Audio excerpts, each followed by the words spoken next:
Yeah, it's by the way, a fist away is perfect. It will sound good from that point. Cool. Yeah, the podcast is one of those things I've tried to like not be fixated on numbers. Because like you could easily look at Rogan and Lex Friedman. Well, I suppose it's like getting into bodybuilding, looking at Ronnie Coleman, isn't it? So there's probably not that much point doing that, really. Well, I don't know. It depends. Like I look at Rogan for inspiration rather than comparison. So like the way that guy can have a conversation with anyone that's in front of him. Yeah. That's what I really love about him. And he stays. Rogan's got like, I mean, I think the guy's like 54 or something. But he's still got this youthful, like, boyish energy about him. Like, he hasn't gone serious at all. With all the, like, you know, with all the responsibility he's got. Cheers, by the way. I feel like I know you. And do you know what? I was thinking on the way here, I was like, I reckon it's those emails that hit my inbox. I reckon. Fucking serious, mate. I don't always read them. No, I think that's pretty normal, to be honest. But yeah, it's interesting. I was at this marketing conference this week. And they actually had that conversation about, there was a guy there saying that he gets emails all the time. What's he saying? Oh, no, it was a Dan Kennedy story he was telling that he said that Dan Kennedy was having lunch with a friend and the friend went, oh, I met someone who knows you the other day. And Dan was like, who's that? And it turned out to be just a customer. But the customer had read so much of Dan's stuff. He's like, oh, I'm really good friends with Dan Kennedy. And Dan Kennedy didn't even know him. Yeah. It was just... I can believe it. I can believe it. So I think, 3 to 4 times a week emails hit the inbox from you. Yeah. And I very rarely read them, but I never get frustrated with the fact that this guy's hit my inbox again. Because when I do read them, there's nothing in there that kind of gives that message out. Like it's weird. I don't know how you do it. I've tried to think. They're just good emails. There's you and another guy, and I'm happily receive them, and I'll read them when I want to read them. Yeah. No, I think I just kind of say what's in my head, to be honest, and. Yeah, if I don't have anything to say, I generally won't send an email. So yeah, but you're consistent as how though? Yeah, pretty much. No, you are. Same. I've been keeping an eye on your consistency. Well, I just look at guys who are doing well, and rather than just look at the outcome of what's happening to them, I try and like look at, okay, well, how the fuck are they getting these results, you know? And it's that boring word, consistency. Yeah, it's usually it's not a secret, is it? But it's usually whatever you're doing, it's the one thing that does make a difference. Yeah, you show up, man. You show up regularly. And I'm sure you've perfected it. I'm sure you sucked at first, right? At writing emails? Yeah, I think, but then I started back in, when I was a PT in like 2010, I think I probably started sending them. So yeah, 12 years of probably anywhere between 1 and 7 emails a week, depending on what phase I was going through. How old are you now? 32. So since 20 years of age. Yeah, pretty much. Do you think stories like this can discourage some people that are like 40 and 50 from ever like, because if consistency is the key and you've got someone who started when they were 20, are they always going to beat you? I kind of get that argument, but then it's like, what else are you going to do apart from just start now?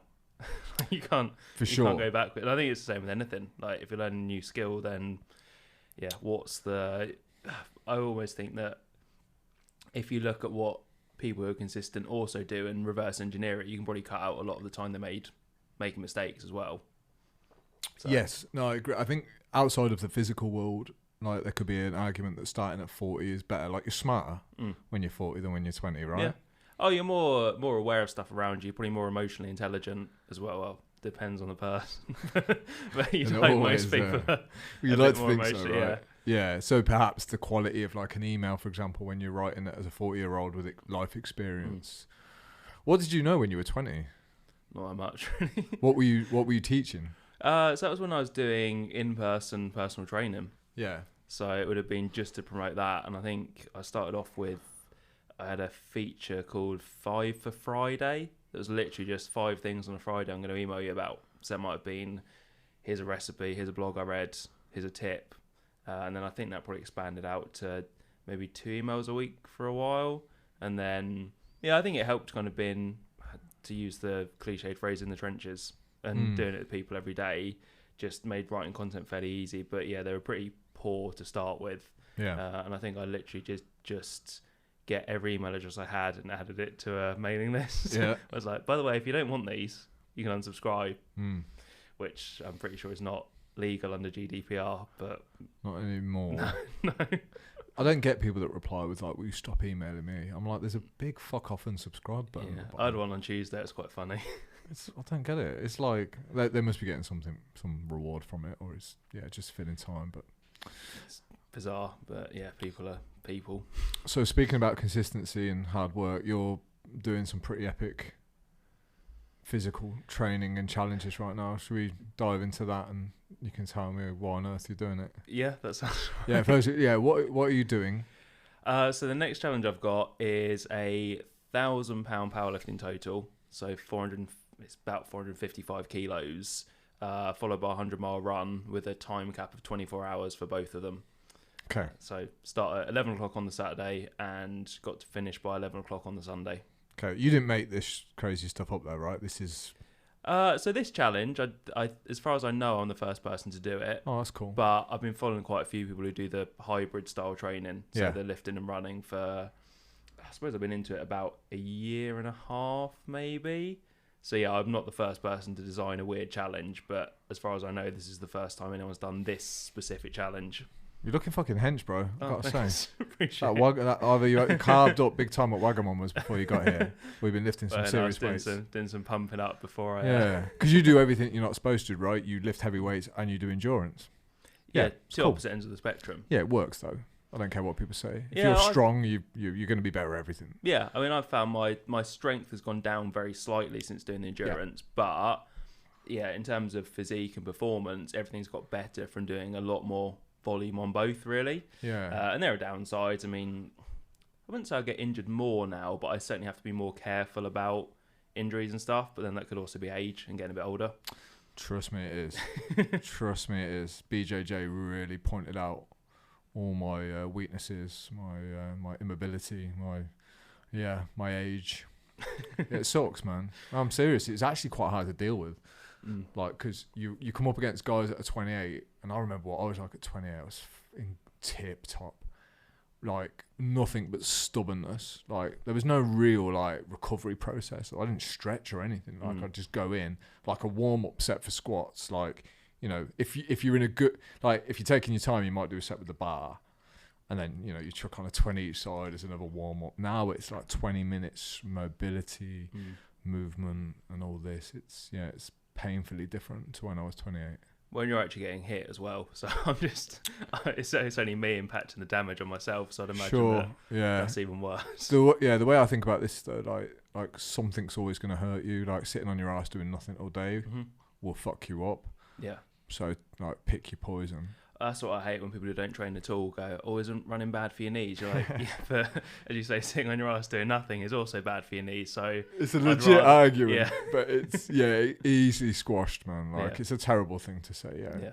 And I get it. It's weight training, sports. They're not exactly good for your joints, but pick that in, because if you think about all the other benefits from the mental to the reward to the life that you live, it's so much better than sitting on your ass watching Netflix. Yeah, 100%. It's a shit argument. Yeah, and I don't think people even really believe it. I think it is just I don't know what you call it, but essentially they're looking for a reason to justify why they don't go and do that stuff, which is quite funny. It's the whole isn't counting calories obsessive, and shouldn't you just relax for a bit and not, you know, have a day when you don't do any activity and don't even get your steps in. You're like, well, I could do that, but also I'm pretty sure that probably on the whole I'm kind of happier and more fulfilled than you are. Not in an arrogant way, just, you know, definitely I find people who are more active tend to actually have that more fulfillment, and they get that from challenges and processes. I'm hearing a lot of nutritionists say this now, like, you know, counting calories makes you ill, and I'm like, hold on, like, almost point out that it's like a really poor behaviour to just plop yourself on the scales each morning to educate yourself on what you weigh. I think some nutritionists automatically think that people can't educate themselves on what the scales really mean. So I think people, like a lot of nutritionists will think that people attach their worth to it, and not everyone does that. But yeah, I don't know where this thing's come from, but some of the nutritionists that I used to follow, their obsession is like, don't put anything bad into your body. Like, obsess over that, but don't obsess over the scales. It's become a weird thing. I actually find it really useful to just monitor my weight, monitor my calories. Occasionally, I don't have to do it much now because you just know, don't you? And you weigh and you look in the mirror and you become... Yeah, but I'm not sure where that's come from. I think it's like anything, goes in phases, doesn't it? And actually... yeah, you had that phase for a while where it was, oh, you shouldn't ever weigh yourself. And then everyone was like, you should do daily weigh-ins and you should track everything. And just people always swing from one way to the other. And there's always got to be an enemy and a way of doing things, I think. And yeah, I found that I was at a marketing conference this week, and actually the number of people there who obviously their knowledge of nutrition and training and stuff, it isn't amazing, but they've heard bits and pieces. And you get people who are so much like, you must never, ever, ever eat dairy. Or you must never, ever, ever eat meat. Or other people are like, oh, carnivore is the only way we're supposed to eat. And you're like, yeah, it's not got to be that extreme. Like, there's a bit of truth in probably every argument. But, yeah, the whole weighing thing, again, you think, well, yeah, probably 5% of the population maybe might get a complex over daily weigh-ins. But 95% of people, you go to them, do you know what, weigh yourself every day, take an average at the end of the week, see how it's doing. If it's roughly the same, don't stress. If it changes, you need to change something. Most people are going to be fine. But you take the outliers and try and apply it to everyone, and that's when you get dogmatic opinions. For sure. And I think one thing weighing yourself does tell you, it tells you the truth, to be honest. Like, it tells you what you weigh. And what I find is a lot of people have trouble being consistent with that, because when it goes in a direction they don't like, it's like, well, I can either ignore this and pretend that it doesn't exist, or it means that I'm going to have to do something about it. One myth that's never died, it's a strong one, is the bread one.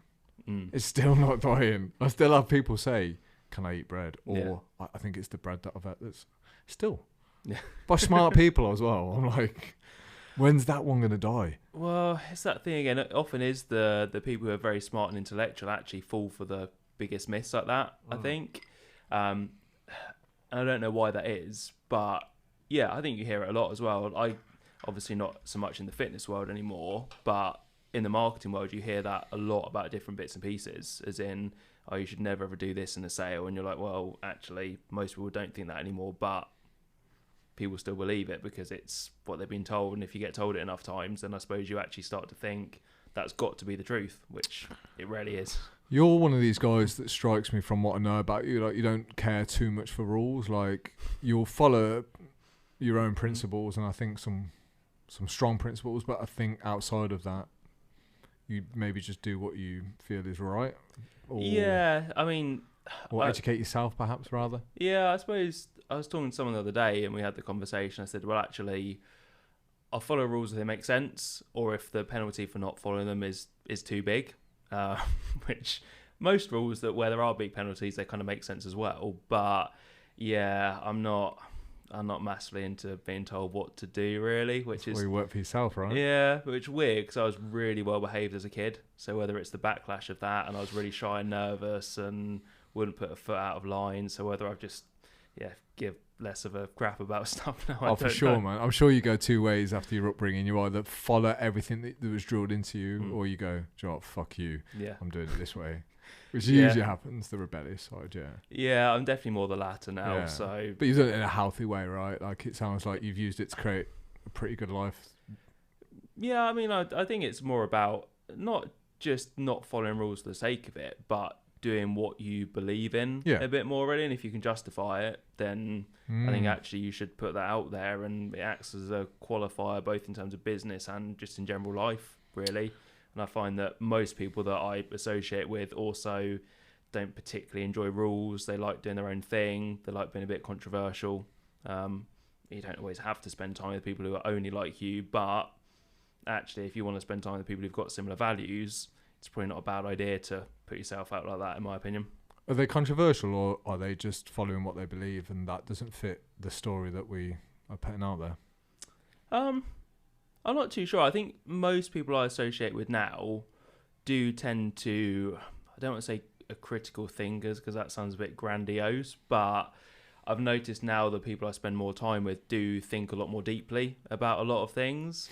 And sometimes you end up in the conclusion that actually the mainstream narrative is, and that's fine. But other times, I think mostly you look at stuff and think, I'm not entirely sure I believe that 100%. And I don't sort of go along with why we should do certain things a lot. So it's interesting. It is interesting. I think that's something I've had to teach myself, is how to think for myself. Because it's not actually as easy as it sounds. And like you just said then, like, to believe in what you're saying, So to believe in what you're saying, you've got to do a little bit of introspection, have a look at, well, why am I saying it? You know, where have these stories and values come from? Like, yeah, why do I think this way? Why do I feel this way? And then if I strip all that shit away, kind of like, what do I actually believe? And then have I got the courage to say it and pursue it? Because yeah, that's another skill, like, or another kind of level of difficulty is not only this is what I believe, but I'm gonna like live my life in this way.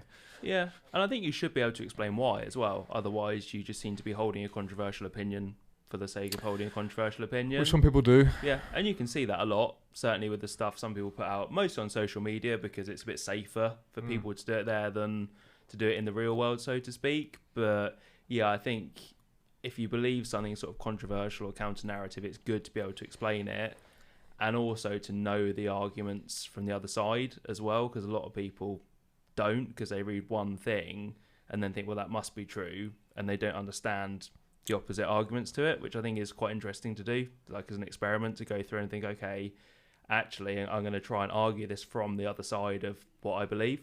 So where would these healthy debates take place then? Because I don't see where they are happening. I don't think they are. No. And I think longer form stuff for definite. So a lot of the podcasts that are out there, like obviously said about Joe Rogan, there's loads of people like that who are having those debates.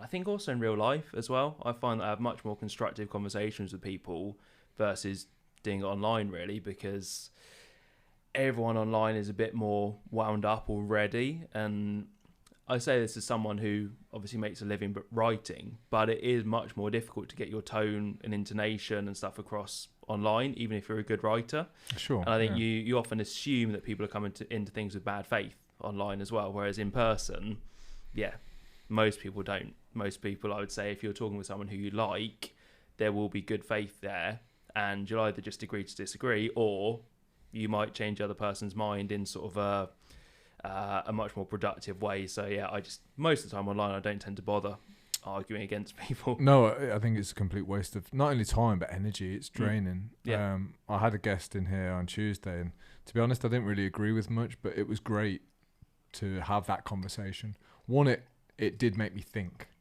which people hate that now. If I make you think like of a different way of doing things that's against your value and story, that can touch some nerves, man, and people don't like it. People will fight and argue to keep the faith that they've got in their narrative.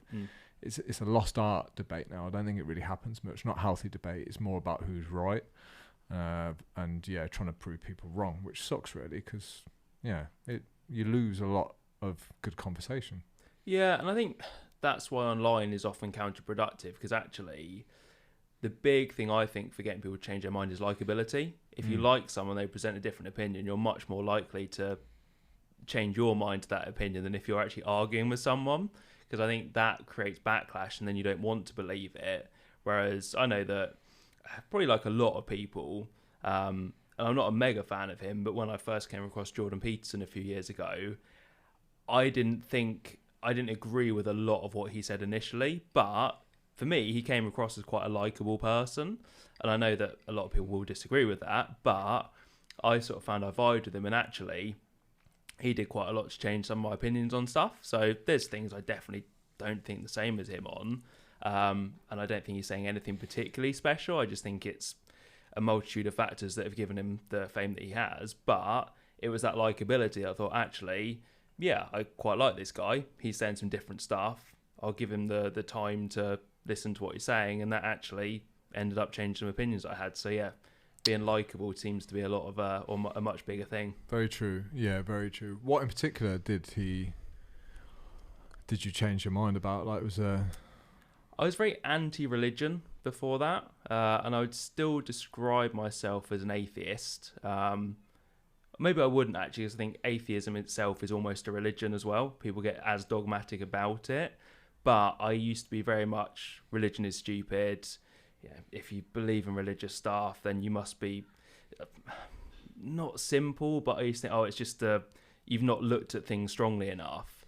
And then listening to him, I think the fact that he doesn't necessarily come at religion from a religious point of view, but talking about a bit more about spirituality, a bit more about the value of religion and community, that was sort of the bigger thing for me, where I still would say I'm completely non-religious, but I can see big benefits to it. There are some negatives as well, but community aspect, if you look at certain religions and you follow particular principles from them, I can see how that acts as quite a good guide, and sort of it does give you a certain set of values. So yeah, that was a big one that I went from being sort of huge fan of people like Christopher Hitchens and his kind of narrative on it to thinking actually there's another way of looking at this that I was probably being naive to not look into before.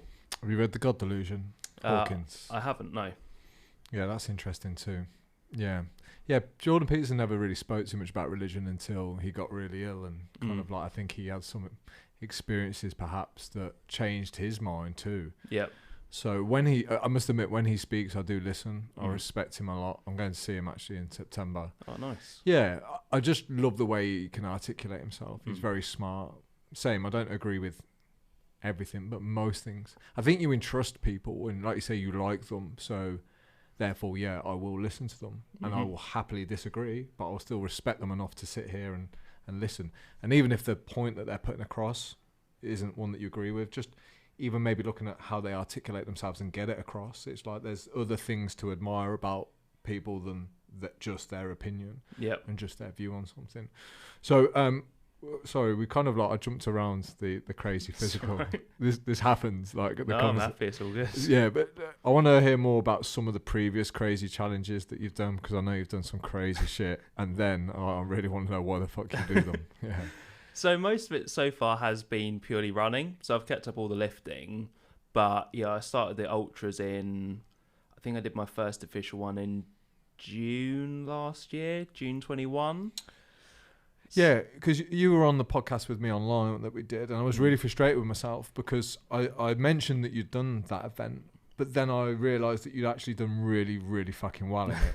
And I was like, I forgot to mention that. Like, you came, like, I can't remember, well, you'll know the data. Like, where did you come in? How many people? So last year, I actually did 3 last year. So the first one, I did a double marathon, and that was my first official ultra, and I think I was about 19th out of about 900 people. And that's what made me think, oh, maybe I'm not too bad at this. You know, I think my longest run at the time, I'd done a 27-mile training run, and then went into that, so that was quite cool. Then I did an event called a Backyard Ultra, which is a 4.2-mile loop that you do on the hour, every hour, until there's no one left, and the last person standing is the winner. Everyone else is classed as a did not finish. Okay. So officially I was a did not finish, but I was the second to last person to drop out of that. And then in September last year, I did another looped race. It was 10k loops, as many as you can in 24 hours, and I came second in that. So I got 124 miles, so 200k. Okay, so some serious events, relatively speaking, I'd say. And I guess, like, what have you learned about yourself during them? Like, is it that you're like technically and naturally gifted as a runner, or that you've got superhuman levels of grit and determination?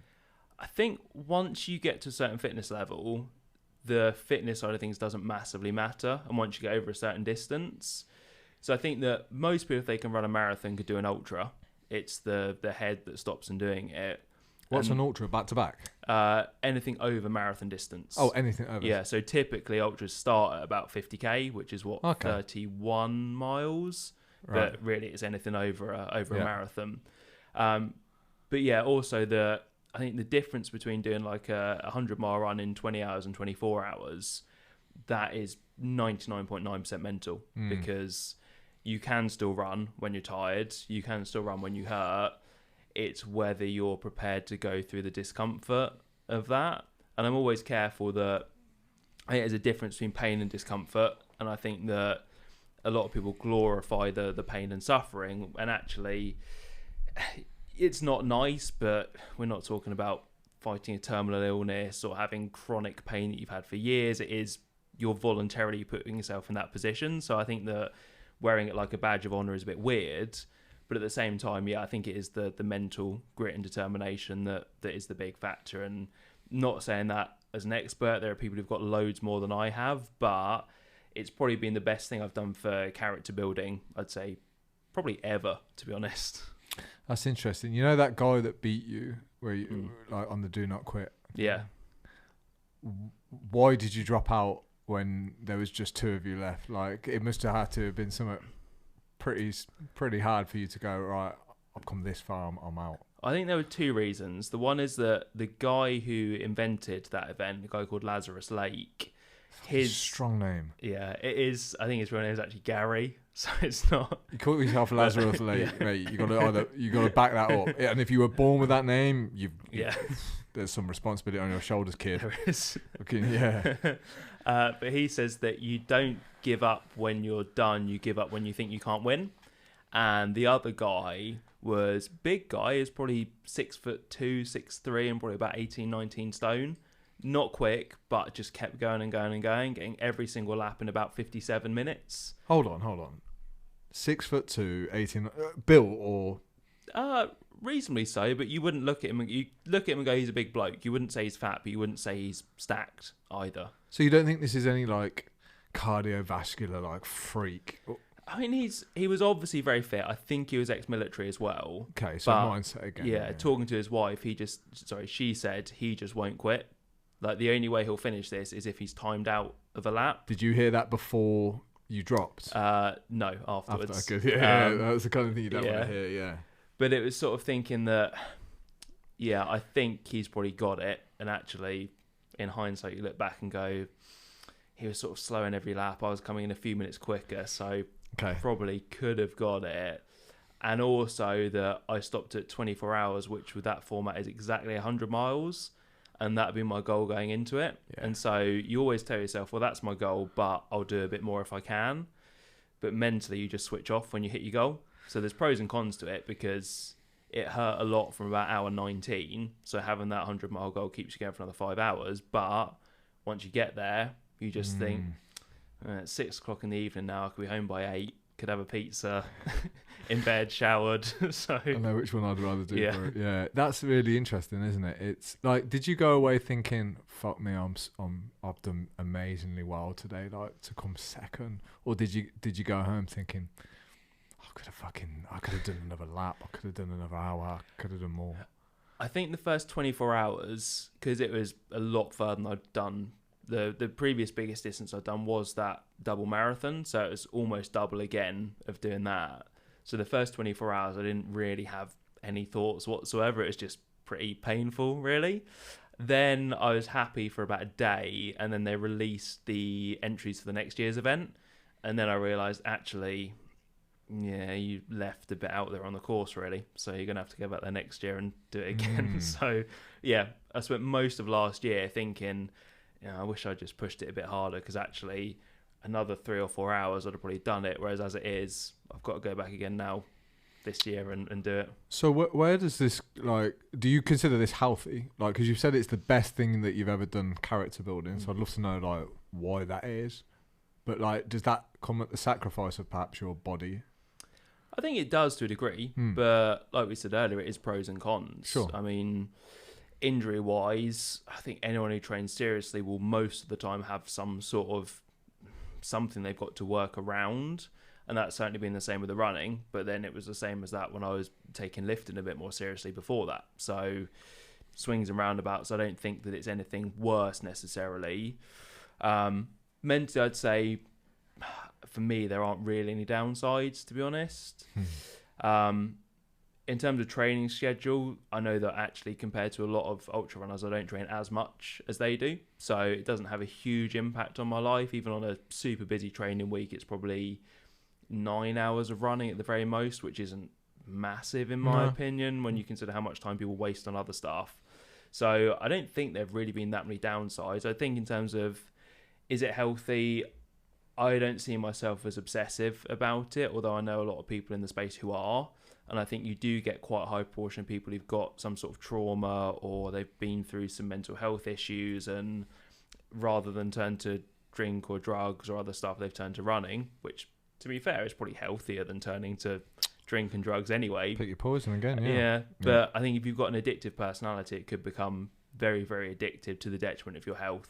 Like, you hear stories of people who will run on like fractured joints and that kind of stuff, and that's when you think, yeah, that's not so healthy. But I think I can I'm not too bad at detaching myself. So if I'm injured, I won't run. I'll do something else instead, or I'll modify my pacing or training schedule. So personally, I've not really found that many downsides to it, really. Yeah, man, you got a good head on your shoulders. Like, I think a lot of the people, the reason why they love Goggins, I mean, he's a psychopath, right? Yeah. Total psychopath. And I know this, and I know that what he does isn't healthy, but I can't help be drawn to that guy. Yeah. I can't help it. Like, part of me doesn't want to be, but I just admire that. And any guy that's got that real dogged determination and grit. And I think that's just because I never had that as a kid, or, you know, when you look at your heroes, they always have something you want. Do you know what I mean? But that can teach you. Like, you can learn how to become grittier. You might never reach Goggins level, but you can definitely. And I can't think of a better way, Mike, than doing an event like that you're talking about that requires that. Well, I think the good thing is something like that. Certainly the looped one, the backyard. You don't have to be fast for it. You have to be able to run, but 4.2 miles an hour is not a massive distance. Okay, the course I did mine on is pretty savage in terms of elevation, so it is tougher. And you do see that in the results, that typically the winning number of laps is a lot lower than perhaps a completely flat course. But you go to a flat course and actually, yeah, most people who are semi-fit could run 4.2 miles an hour. You could jog for half an hour and then walk for half an hour to get that done. So it is a good test of mental strength. And actually, those events, you will get a lot of people go there to do their first marathon distance or do their first ultra distance. If you want to go and do your first 100 miler, it's not a bad way to do it, because you've got a base camp at the end of every lap as well. But actually, again, you think that's a benefit, and it is, but there's also the con that every time you get back, you think, I could just sit down here for a bit longer, actually, and then not go out for the next loop. So, but yeah, on the whole, I think if people want a mental challenge, something like that would be a good one to do, because yeah, you have to be self-motivated for it, really, and fitness will come into play at some stage, but not nearly as much as, I don't know, like running a 3:30 marathon. Let's say you've got to be physically fit for this.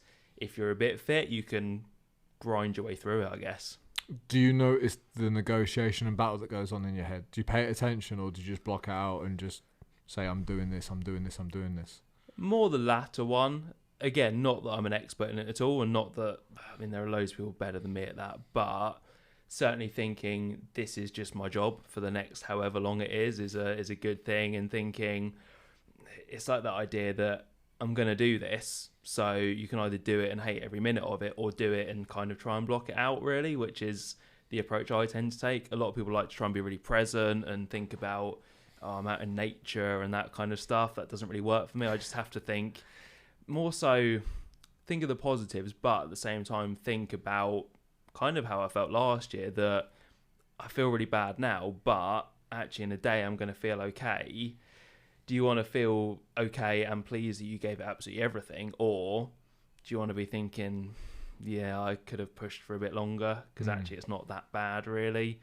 And it's difficult because you can say all this stuff and then in the moment it's a completely different ballgame, because your head does weird things. But yeah, certainly that idea of trying to block it out and just thinking, this is what I'm here for. Yeah, it's not that bad, actually. It is, a lot of it's purely mental as well. Like I always say to people, that every ultra I've done, multiple things around the body have hurt at different times, but no two things ever hurt at the same time. Because in my opinion, your brain only really has capacity to think about one pain properly at any one time. So you'll do a few miles and think, oh, my ankle's really stiff.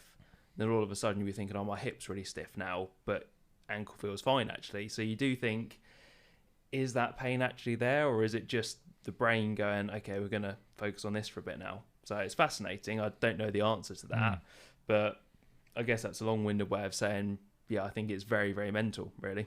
I remember Goggins saying something that always stuck with me. He was like, people do visualization all the time. He said people visualize, going out for that run, crossing that line, collecting that medal. He said, I like to visualize the suck. I like to visualize my calves cramping up, my feet hurting, my quads burning, me wanting to quit. And he said, I want to get as close to that as I can, so that when it comes, I'm expecting it. Yeah. And I'm okay with it, and I don't try and fight that. It's like you said, this is my job today. This is my task. And it comes with the responsibility of pain. Yeah. And I quite like that. Are you an emotional guy? Not really, no. Right. No. So do you think that helps you in terms of when it comes to doing something like this, that you won't be so emotional, you can just get the job done? I think so, yeah. I've obviously got nothing to compare it to necessarily, and actually speaking to a lot of people, you get almost two opposite ends of the spectrum with the ultra stuff. I've found you get the people who are more like me, who are pretty monotonous, they can just kind of grind stuff out, they don't really think about it, and the other people who are very spiritual. And I don't know if either one of those is better, but you don't tend to get people who are kind of in the middle. It is more so one or the other, really. And people who really, I don't know, see running as their purpose and do get very into the nature side of things, which I'll admit I've got a lot more into that kind of stuff since taking it up. But yeah, I'm still much more the other end of the emotional spectrum, really. Yeah, I can't imagine that like all the runners do it for, well, I can imagine a lot of people do it to escape or deal with certain difficulties in their life. And I only say that because I know that training's been a great way for me to sort some shit out. Like, especially if you're in pain, you know, and like the right thing might be to address that pain, of course, but rather than a bottle of booze or drugs, like you throw yourself into training. Like, so what drives you to do things that you know are going to hurt? Like, apart from even with the mental resilience that you might get from it, like, what do you think you're going to need that for? Like, how's it going to make your life better? Well, I think, being totally honest, there is a selfish benefit to it, and a lot of it comes back to status. And I don't care how altruistic you are, there is that you think, actually, this is quite a cool thing to do, because most people won't do it. So there is that to it. But for me, it's also that idea that I think if you can do it, then you maybe not owe it to yourself to do it, but you might as well give some stuff a go, some stuff that's difficult. Because, very cliched, but you could get hit by a bus tomorrow. You could come down with a terminal illness. You could lose a limb somehow. So while you can do it, why not choose something that's difficult? Not necessarily ultra running, but it doesn't even have to be anything physical. But I think most people don't explore the boundaries of anything, really. And for me, it's quite interesting to see how far you can go with it in terms of what can the body handle, what can the brain handle. And yeah, it's been, I wouldn't say I got into it for the kind of resilience benefits as such, but that's definitely been a massive byproduct that, yeah, I'm not the most resilient person in the world by a long shot, but compared to what I was like a couple of years ago, yeah, I certainly whinge a lot less about stuff, I'd say. Well, that's important. Resilience alone will get you a long way, especially in today's world. I work with men all the time, and one of the reasons why they're, desperately unhappy is because they don't have much resilience. When anything sets them back, when anything doesn't go their way, and these are nice, really good-hearted people, by the way, but still, they crumble. They crumble. And I'm not even, dude, I'm talking like one poor choice with food sets them back like a month, and you're like, and one of my things is like, I believe in like tough love is just as good sometimes. Like, it's a caring thing to do, to give someone your honest opinion and be truthful.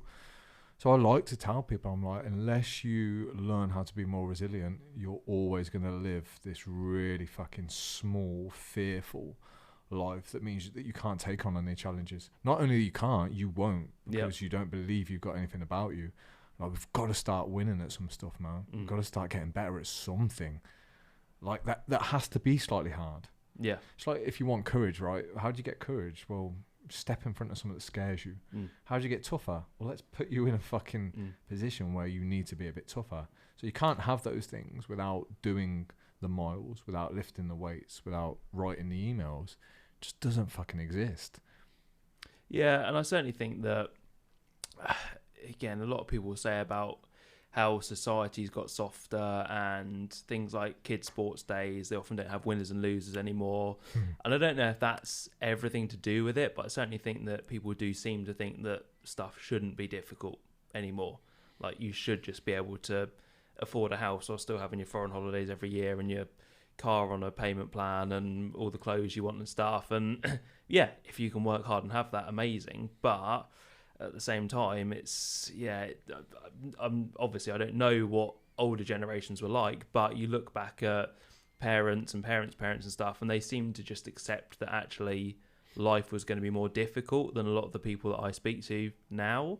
Whether that's just me personally speaking to people, but it does seem like people just, they see failure and they see obstacles as this big scary thing, when actually it's just kind of part of doing stuff. And as you say, if you put yourself in the way of that more often, everything else in life just seems to feel a bit easier and not as bad when you do mess up, really.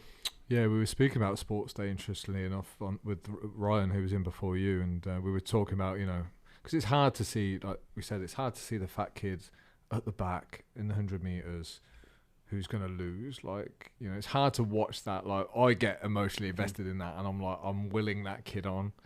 So, like, I can see why you might want to avoid that upset, but I can also see like real benefits in a role model taking that kid and saying, look, I know this race didn't work out for you, but how about if we go and do X, Y, and Z? Like, maybe next year, like, you can do a little bit better. Yeah. And it's interesting as well, because a lot of relationships strengthen through struggle. So like you say, if we don't feel like we should be struggling, like, people don't go through journeys together as much now, I don't think, as they used to. So like when I was young, mum and dad were like really tight, but it was such a stressful time because we had no money. So you kind of like, you get to the end of that point where you get through the financial crisis together, and like you've been through that experience, so you're tighter, you're more connected. And I think that happens on an individual level. Once you go through that process, you know yourself more, you like yourself more, you have more belief, more faith, and you kind of realize that you're not made of glass. Yep. So that's why I got into the boxing ring and had a fight. Like, I was never going to win. This guy was 10 times better than me. It was for charity. Like, I broke my nose within the first 10 seconds. But like, I needed that at the time because I was so scared of everything that I thought I would crumble, and I got my ass kicked. But you know what? I was all right, man. I think that's the thing. People realise that it's that idea of what's the worst that could happen. And actually the worst that could happen, A, often isn't that bad. And secondly, even if it does happen, secondly, usually the worst doesn't happen anyway. It's usually the fact that, you might be slightly uncomfortable with something, but it's not the end of the world. You forget about it. I think we also think if we do something to mess up, other people are going to judge us on it and remember it. No one gives a crap. People are way too self-involved to worry about other people messing up as well. Mate, 100%. That's why most people will never put themselves on the line, because they will seem like a failure. And like you say, no one gives a fuck about you. And I say this like it sounds like I'm really cynical. It's not. It's a positive thing. Like, not many people. Like, how many people really give a fuck what happens to you? Like, really? Very few. Like, yeah. I mean, I know you. I like you. But like, if you die tomorrow, like, I'll be sad. But no offense, mate. Like, I've still got my shit to do, man. Yep. Do you know what I mean? Yeah, I might write a comment on Facebook and go, what a guy Mike was. Truly missed and all this. But no, it's 100% right, though. We don't, not from a selfish standpoint. We are wrapped up in our own business, for definite. I think it's one of those things where so many people put themselves out there, especially going back to online, and worry about the kind of the fallout from it, so to speak. And actually, it's never, no one ever really cares, to be honest. I remember I actually attempted the David Goggins challenge earlier this year, and then that's when my Achilles massively flared up. And I put it out there beforehand of like, I'm doing the David Goggins challenge this weekend and looking forward to it. Don't think it's going to be that difficult. It's just going to be something different. First run in, I was thinking, Achilles isn't feeling great, but let's see how it goes.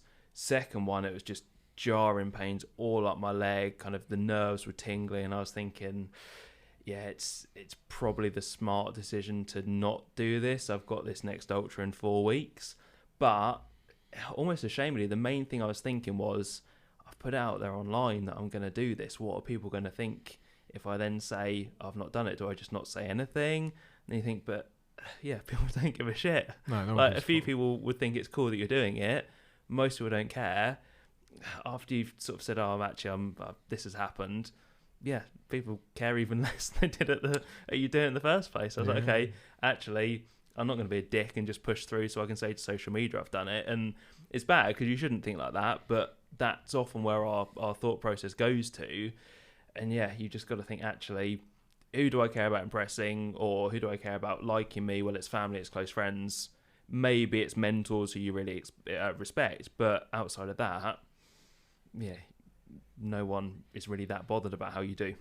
I used to think accountability was like, the best thing that you could do, like get accountable. And I still do in some scenarios, but sometimes it's the last, like it can be the reason why you fuck yourself up. Like I said I was going to do it, and I'll kill myself to do it. And although like I both respect that, it's also a stupid way of doing things. It's just knowing whether what's going on in your head is bullshit or legit. Yeah. Because if you can separate those two things, then you don't need to worry too much about accountability. And it's pros and cons to it, and you have to think of the situation. Like my next run, or the big challenge this year, is in 4 weeks' time. If I'm in that and stuff really hurts, am I going to keep doing it? Yes, obviously, because it's the last thing I've got to do this year. Whereas if I'm out for a run this weekend and stuff really hurts, if I've said to people I'm going to go out for this really long run, am I going to carry on doing it? Well, no, because end goal wise, that's going to set me further back. Whereas, as you say, a lot of people would just push on through because they think, I can't possibly fail. And actually, you've got to make a smart decision of, is this the best thing to do or not long term? A lot of the time, yeah, you just need to shut up and get on with it. But there are definitely times when you need to take a step back and think big picture. Yeah, the physical world's much easier to do that in because like often there's a finish line. So like, that you can survive another 5 hours of shit. And once you've done that, you get your medal. Like life's a bit different, isn't it? Like in business, in relationships, like it's so hard to know when to drop out. And I don't think there's an answer. I don't think you'll ever know, because some people must drop out in things in life where they're like literally like could be a day away from something happening. Yeah. Do you know what I mean? It's like recording 123 podcasts. You go, no one's listening to this. This is going nowhere. But episode 124 would have been the one that, wow, like people are listening to this. It's difficult, impossible maybe to know when to quit on something. Well, I think you see it a lot. There's a guy who I watch on YouTube who's very good, a guy called Mark Lewis, who I think is about 50, and he does a lot of the strength and endurance events. His whole thing is that he wants to be better than average at everything.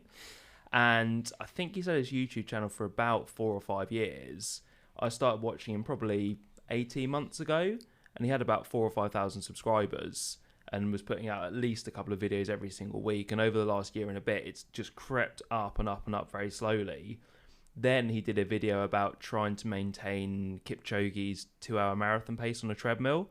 And it was that one that went viral. All of a sudden, he's at like 150k subscribers. And you think, well, yeah, it kind of was that video that did it for him. But there's no way he'd have had that one video and got the reach had he not put in 4 or 5 years work beforehand, built a small subscriber base, got those people to share it.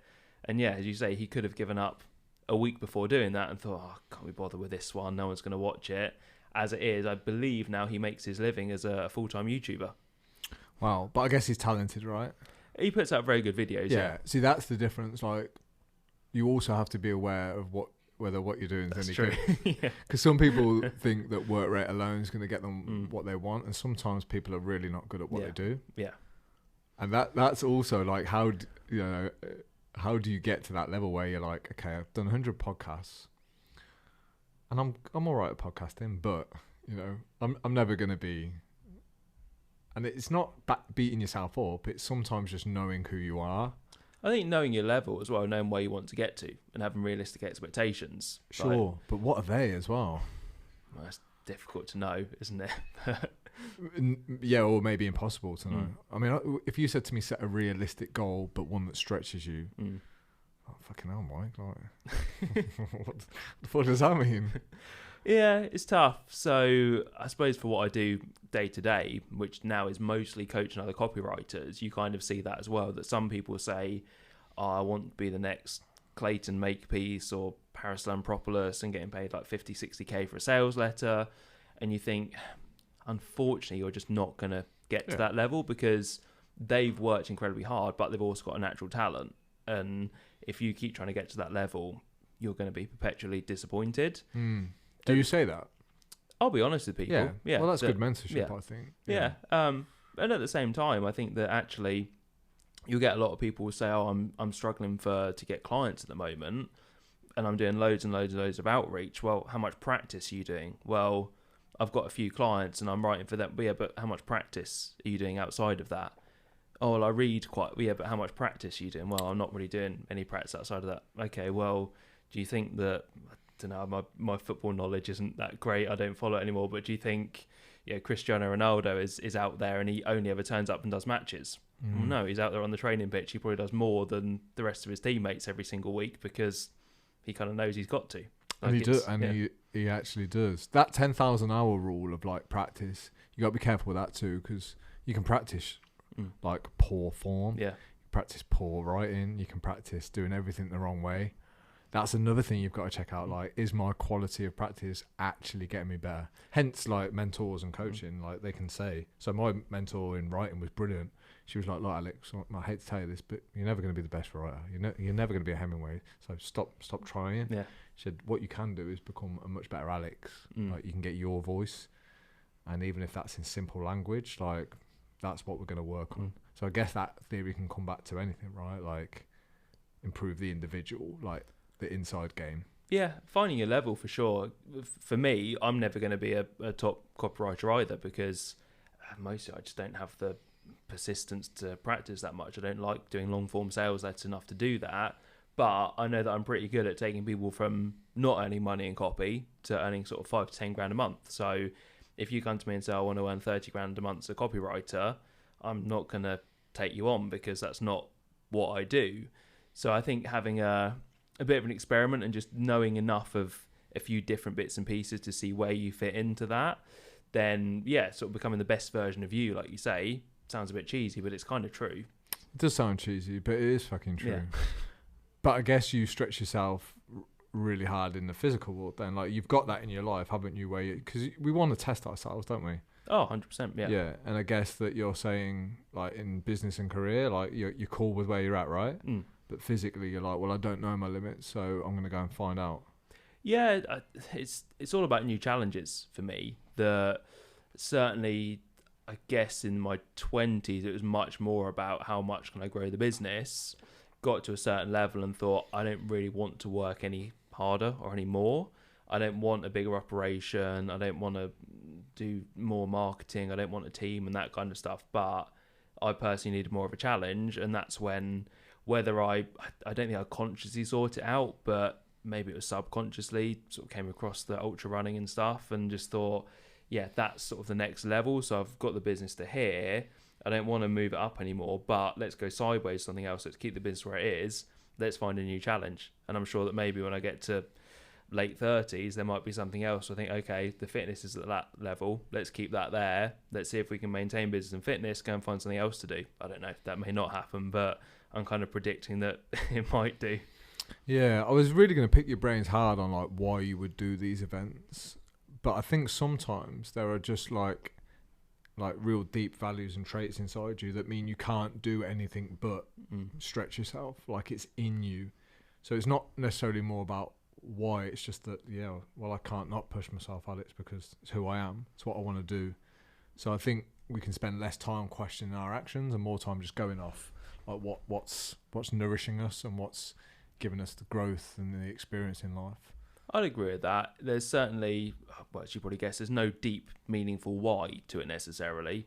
I do think that aspect of if you've got it, use it is a big one. And I like the process of a challenge. But yeah, as you said, there's no, I suppose it is just, I don't know what I'd do without difficult stuff like that in life. And for other people, that's different things. It might be, I don't know, it might be more creative based, it might be music or art or something, and that's their challenge. But yeah, it's not, again, I don't really enjoy running, if I'm honest, but it's having some sort of process in your life, and having something that's difficult makes all the other stuff seem better. As in, I'm awful at sitting down and watching TV or watching a film, but if I've got my work done for the day and if I've gone out and had a hard training session, actually I quite enjoy sitting down and watching TV because you feel like you've earned it. And I think a lot of people don't really have that, and maybe people like us just have a weird thing where we kind of have to feel like we've accomplished something before we let ourselves relax, and perhaps that's not overly healthy. But again, if I look at people who don't have that, I tend to think that those of us who are a bit more driven tend to have more fulfilling lives on the whole. This is why I clashed pretty hard with a therapist that I spoke to on Tuesday, because I'm all of that mindset of like you kind of earn those luxuries in life, like you finish what you start when you can, and not just so you can say that you've done that, but I think there's lessons in there for that last 10% difficult part. And I love what you've just said, like something we work on in the Better Man is always like do the X before the Y. So the Y is always like the TV or the thing that you want. So I want to watch Netflix, but actually what would be good for you before that, and what do you need to do? So once you've done that need, you can get your want. And that's always served me pretty well. Like until I've trained, I ain't fucking chilling out. Yeah. I can't, because I've got to train. Yeah. So when I do sit down, it's because I've done my journaling, I've done my training, I've done my work for the day, I've done my walk, I've done my writing. I'm like, I can chill now. And if you get that, if you don't have that, you just end up chilling all the time. Yeah, and sometimes it can be slightly detrimental. I think I've certainly gotten to the stage before when you would avoid doing stuff that would be fun and would perhaps enrich your life in other ways, because I get very much in a routine if I have to do all of this. Most I think it's beneficial, but like the last few days being at this conference, it's been very much I still want to get my 10,000 steps done.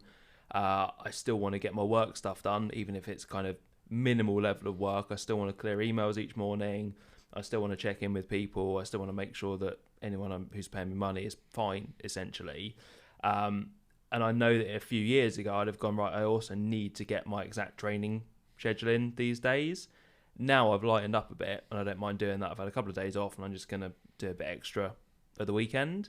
But for a few years I was very much in the mindset of I also need to get this done, which would have probably either involved me getting up at 4 a.m. to get everything done, which then I'd have sat through the conference feeling absolutely knackered. Or both nights this year I went out with people and just hung out, made some connections. I'd have probably skipped at least one of those nights. I'd have told myself, no, you need to go and get some training done, or do whatever the training had taken the place of in the morning. And when you look at that, you think, in that respect, those couple of days, on the whole, the better option is to meet new people and go and do stuff that you wouldn't normally do. Yeah, so we need to be careful with that. But on the whole, I think, the whole idea of do the hard stuff and then the easy stuff is more enjoyable. Yeah. It's a good mantra to live by. Yeah, absolutely. I like a little pattern interrupt every so often. And if there's a spontaneous opportunity to do something, like I'm much better now and enjoying it and not beating myself up for like fucking missing a day's training. But the good thing is behind that, there's a confidence that I will do it tomorrow. Yeah. It's not like a bullshit excuse, and I won't look for thick reasons not to go to the gym. It's like, oh, this is a cool opportunity. I probably won't get this again, so fuck the gym. I'll go tomorrow, and I will go tomorrow, and I'll work hard. So there's also, that confidence, but that comes with all the things that we've spoken about, like learning how to show up, being consistent. Because people talk about confidence. Everyone wants confidence, but if you want to be confident, you got to have some proof there that you're actually legit and that you can follow through and you can do things that you say you're going to do. And confidence, it's a great thing to own, but most people I know who are confident have worked really hard. They're confident because they know they're fucking good. And they also don't need to tell people that. No. That's the big thing. And that's what I've become not perfectly aware of, but a lot more aware of, is that I'm conscious that there are a lot of people who are, with the ultra running in the business, a lot better than I am, and actually they're not shouting from the rooftops about how difficult their last training run was and that kind of stuff. And you see it, and I don't know, but I often see it again, social media, but you have people about, oh, today's leg workout was so difficult, and you just think, I'm sure it was, and you've done more than what 99% of the population would do, but at the same time it still only lasted an hour. You're still like walking around afterwards, all right. You're in an air-conditioned gym. You're somewhere that had showers. You're on nice machines where the range of motion was, all smooth and whatever. And you think, you've done well to get a leg workout in, but you don't need to tell everyone that it was super difficult. We talk ourselves out of doing things all the time because, like you say, we tell ourselves, like, yeah, going to the gym's really difficult. Like eating healthy is, I have to have so much discipline. I'm so disciplined. Like it's hard, but that's why I do it. I made a little pact with myself. I still trip up sometimes, but there's a guy at my gym he's a gym instructor there. He's got MS and he's in a wheelchair. And I caught myself like really like berating my leg session, going like, no one else works as hard as me. And it was leg day, and I'm making noises more than I needed to, and just being real dramatic. And I left, and Gary, the guy in who's in this wheelchair with his MS condition, said, "You work so hard, man. You work so hard." And I thought, do you know what? I fucking don't really. Like, it's a weight session. Like, he told me I was inspiring, and I was like, this guy, by the way, is like, he says, "I will not let MS destroy my life. I'm going to make the most of it." And I was like, mate, that's fucking inspiring. Don't tell me that my squats are inspiring. I've been squatting for 16. It's no big deal. It's not a fucking big deal. Like, this guy would have loved to have trained legs. He can't. Yeah. I can. So I'm lucky. Do you know what I mean? I really took that and thought, stop fucking moaning, man. Yeah, I definitely say there's a couple of guys probably in their 20s, I'd say, near me, who've got what I'd imagine is probably cerebral palsy, and I'll often see them out on a run, and you think that's kind of a bit of the inspiration again, that you think, I don't know, they might hate running, but you would imagine they'd probably give anything to be able to go out for a run, but they can't. So that sort of relates back again to that why you do it, because other people can't. I don't think that you necessarily owe it to other people, but at the same time, that's pretty motivating to see that kind of stuff, that actually we're pretty lucky to be able to have that. And I certainly think one of the best podcasts I listened to this year was a guy called Logan Aldridge, I think his name is, who lost an arm in a boating accident when he was 13. Okay. And some of the stuff he does is just nuts.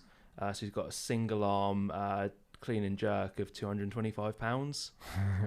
Like, that's insane. That's crazy. And he still deadlifts. Yeah. But then he also puts up tutorial videos of how to do things like tying your shoelaces for any young people who might have only one arm. He'll put up stuff to help them. And I'm like, there's all sort of people going about, I'm filming so much valuable content for people today because there's a video on how to track using a digital scale, and then he's there actually helping people who've got and I'm not saying that you shouldn't do here's how to help other people, but we all do it, but it's kind of getting ideas above your station sometimes, and same relating back to saying how difficult that workout was.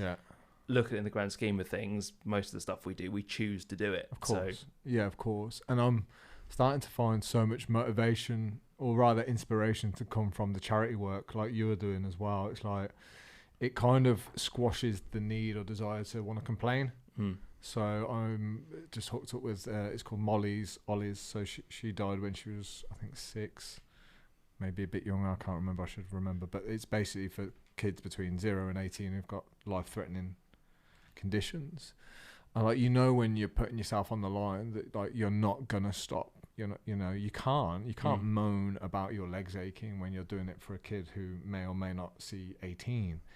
So I kind of like I think there's always something we can tap into that encourages us to push ourselves. And if it's not for your own value, which some people never reach that point where it's just for them.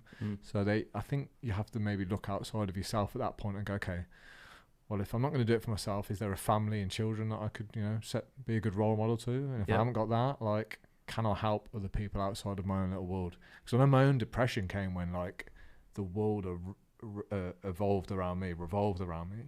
Like, nothing was as important as how I was feeling then. And if you can take yourself out of that body and do things, and you have a look around, and you realise that actually, I'm able-bodied. I can make a difference. It's also feeling like you've got value to other people as well, isn't it? And it doesn't have to be on a big scale. I mean, I did a bit of mentoring in a school last year, and it was just kind of going in for an hour a week and chatting with people about where you were given sort of a young person that you talked to about, I've got this worry with my GCSEs, or how do I revise and stuff. And doing that, it was amazing that from a selfish point of view, you actually feel like, okay, there's someone else here who I'm helping, and it does motivate you for everything, really, knowing that there's someone else that you're actually able to make a bit of a difference to. Okay, it's not saving a life or doing anything, you're not going out and building wells in Africa that save the lives of thousands of people, but just someone local who's actually you're benefiting their life from. That definitely gives you a bit more purpose and a bit more reason to get up in the morning, I guess. Yeah, and I always think, even, you know, like if it's a young lad that you help, like you might not be saving a life, but at the same time you might be, because that guy will come into contact with a future wife perhaps and have kids. Like, you can shape so many people's future by helping one person. I think I neglect this and I look beyond this. Like, yeah, when you affect the behaviours of somebody, you affect the behaviours of thousands of people. And I know that. I'm sure you can look back and there's things you've done, things I've done that have impacted the people around you. So like by character building and helping guys just behave probably in a way that they'd be more proud of, they have a bigger impact than what they ever thought. I had a cosmologist on the other week and he was trying to explain this to me. He said, everything you do, Alex, everything has a big effect on the entire universe. Yeah. To get your head around that, it's a bit freaky. Like, mate, you're just fucking crazy. But like when you sit and think about it, yeah. And all the different opportunities and different lives that you could have been leading if you didn't do X, Y, and Z, it's crazy. Yeah. Yeah, I certainly think that it's something I never used to understand, but even just now doing the coaching copywriters, you see it and hands up, get paid really well for doing it. So it's not done out of the goodness of your heart, but you get messages from people saying, oh, it's great, because actually, guy messaged me the other week saying that he's in my mentoring program. He said, I used to leave the house at 7:30 in the morning, get him at 7:30 at night, never saw the kids. Now, actually, I take the kids to school. I work between about 9 and midday, often go out for lunch with the wife, work again from sort of 1 till 3, pick the kids up from school. And that's his life now. And you think, yeah, that's pretty cool, actually, that it's not just someone earning a bit more money than they used to. It's not just the fact he works for himself. It's actually he's gone from kids only see him at the weekend to kids see him twice a day and at the weekend. And him and the missus get to have lunch out, which is quite cool to know that it's him who's done all the work, but you've done a tiny bit to help facilitate that as well. I think we often can forget that, because a lot of things do come back to how much you earning or how much you helping people earn, and that's definitely an element to it, but it's not. Well, it's far from the only thing. Oh, absolutely. Like, my biggest victories come with the guys with all the things you've just mentioned. Like, I can think of like multiple guys inside the group now that are just living better lives for it. And I think you have to define success yourself. So there's so many YouTube videos with like Eric Thomas and Goggins on that encourage this, like, you know, getting up at ridiculous hours, working for 18 hours straight, doing the work, all this. And although that's admirable and great, sometimes people just want to see their kids a little bit more. And especially if you're a kid, if you're like, you just want to be around your mum and dad, don't you? You don't give a fuck what they do, really. Paul Foster he's a Michelin star chef. He was like, my kids do not give a fuck about that Michelin star. They just want to go to the park. He's like, do you know what I mean? That star doesn't matter in that sense. So if you can allow people to tap into more of what success actually means, then you start to realize that they actually do live a better life. And it's crazy what people spend that extra money on doing what they don't enjoy doing. Like, it's crazy. Yeah, it doesn't surprise me. I think that I've seen that for myself, that you set an income goal and more often than not, nothing actually changes. And I wouldn't say all that happens, but then you get a bigger tax bill and you feel more annoyed about that tax bill than you did about last year's tax bill. So you're like, well, has it actually changed the quality of life that much? Obviously, in certain degrees, it definitely does. But there's the study that says about, is it $77,000, I think, a year was where they found that up until that point happiness increased, and after that it was pretty much linear, or rather stable.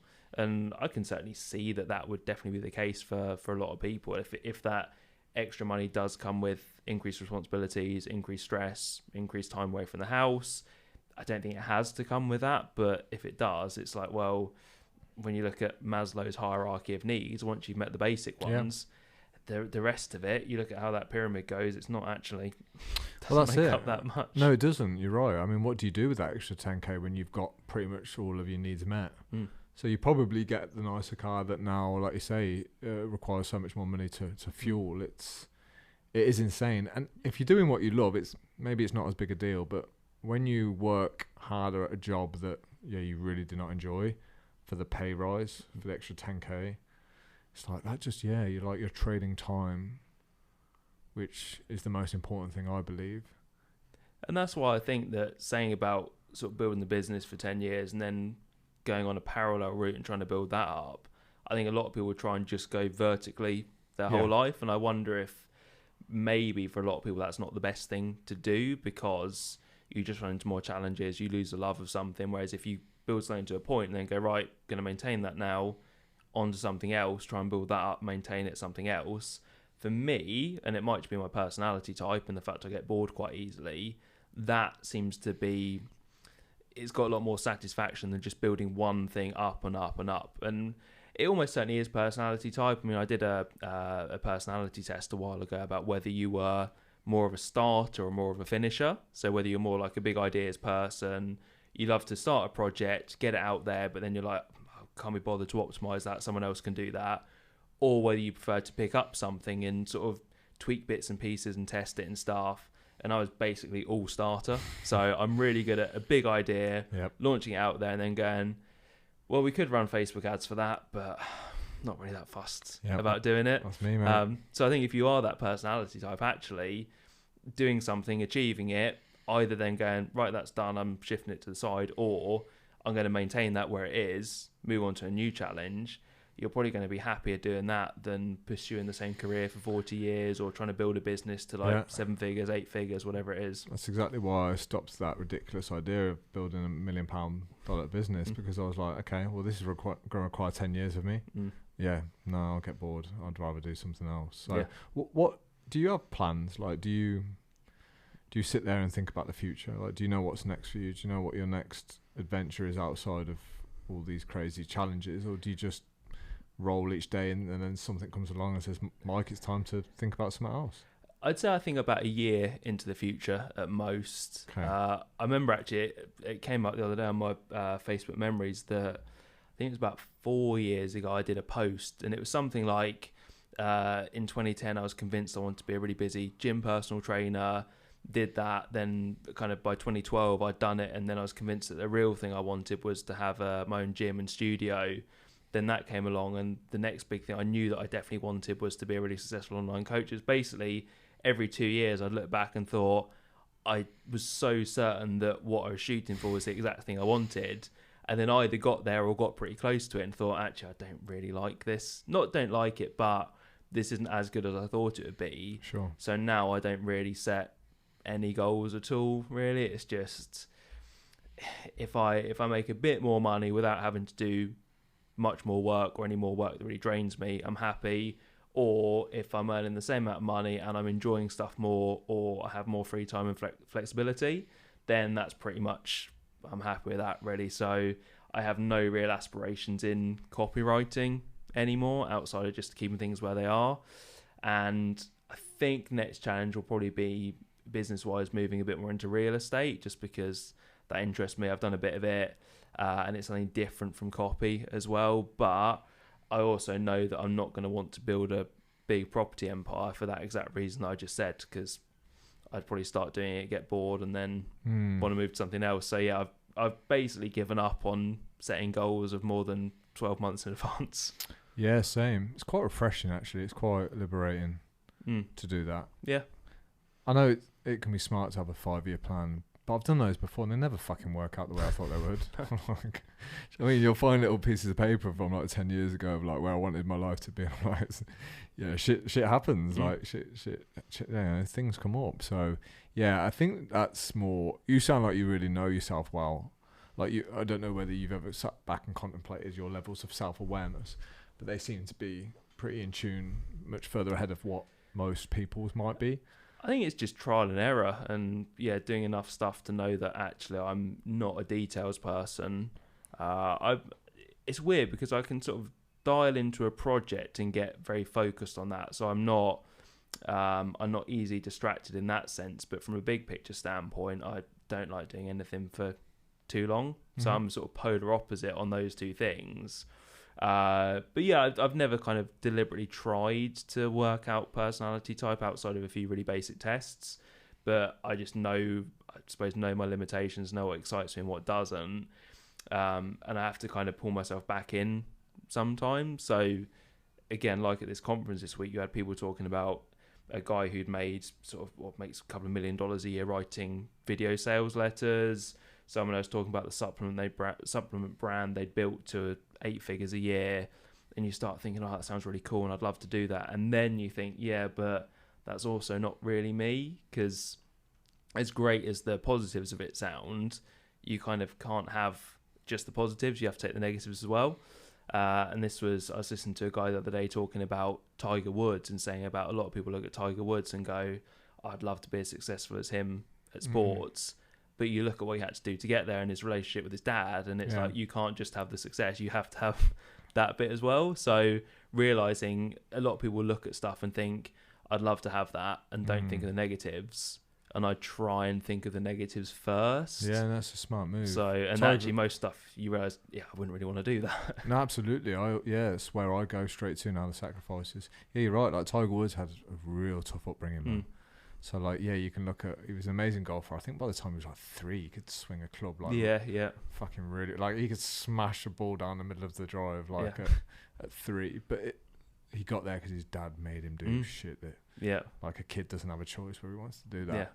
Yeah, I know they had a little rule between them.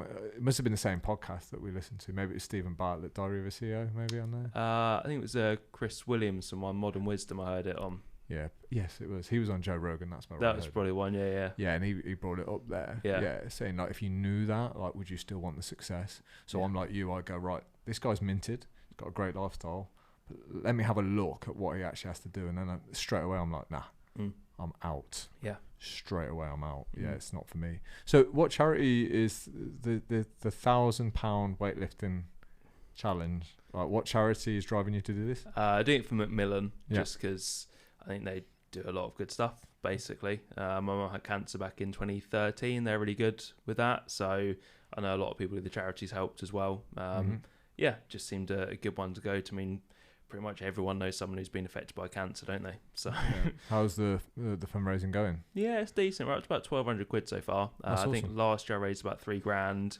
So looking to ideally hit that again would be nice. Yeah, I try and be strategic with my asking for money because I could do something every month, really. Like, so we just did a Snowdon climb. We tried to get 100 guys there. We fell a little bit short, but we had a good turnout, and that was for Mind.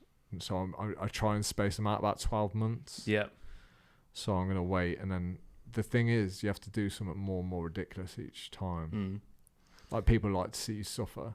Like, it annoys me if someone asks for like money for a 5K, like, especially if they're like pretty fit and healthy. Do you know what I mean? I'm like, no offense. Yeah, I'm sort of glad you said that, because I sometimes feel mean saying that, because I think you are still raising money for a good cause, but you kind of want your pound of flesh if you're giving someone some money for charity. Fucking damn right. Like you say, it doesn't matter what charity it is. It's the fact that, like, I know this person has done a 5K hundreds of times. I'm not paying you to do a 5K. Yeah.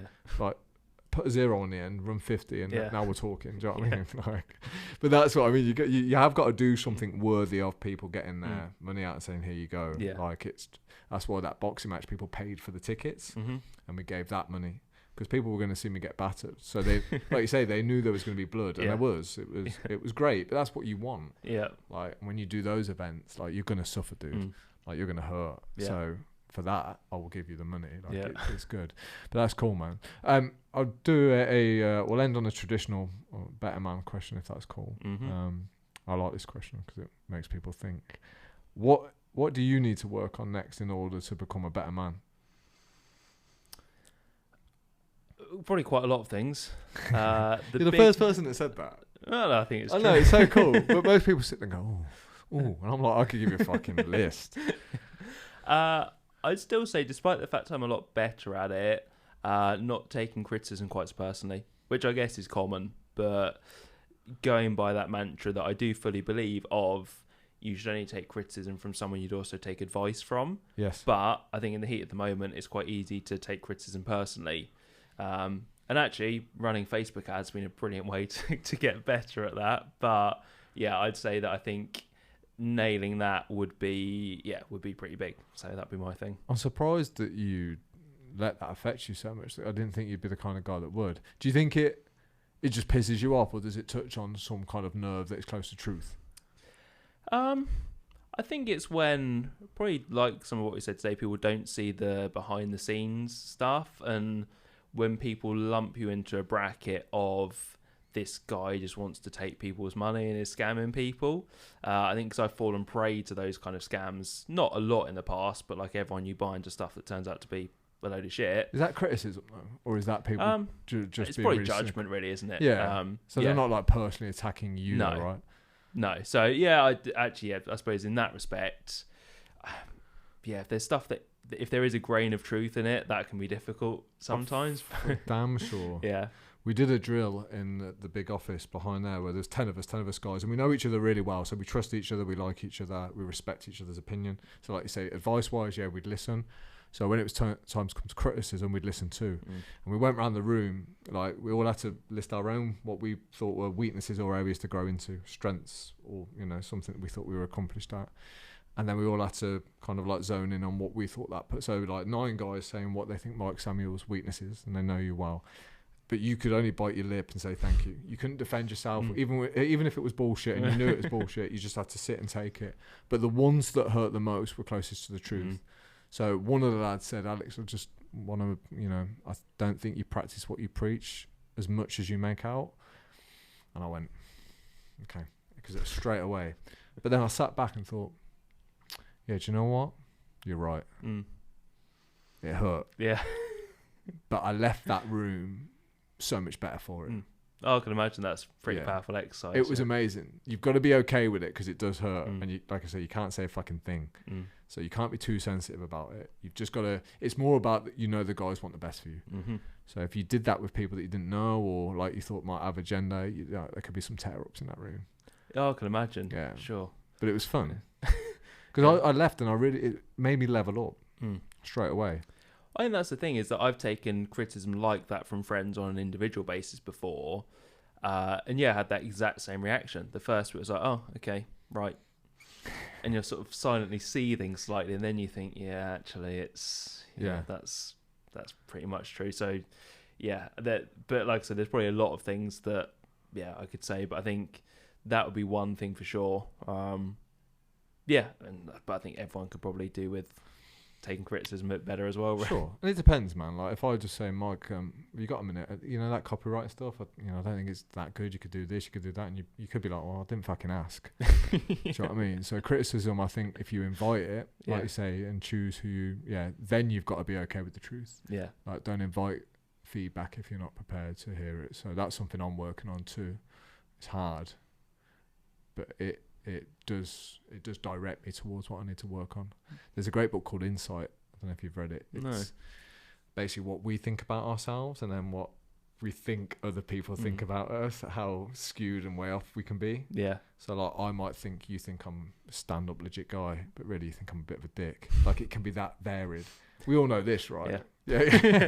That kind of, it's a really good read actually. It's quite an in-depth look at that, and that's interesting. But today was fun, man. Yeah, I really enjoyed it. I appreciate having me. Yeah, no, it's been cool. What we'll do is we'll put the link to the Macmillan sponsorship form. Yeah, it'd be great. I'm sure there'll be some generous people out there. Fantastic. And I'll certainly throw in a few quid for you, mate. Brilliant. So, appreciate it, mate. Thank you. Thanks for coming down, man. No worries. Enjoyed it. It's been fun. Likewise.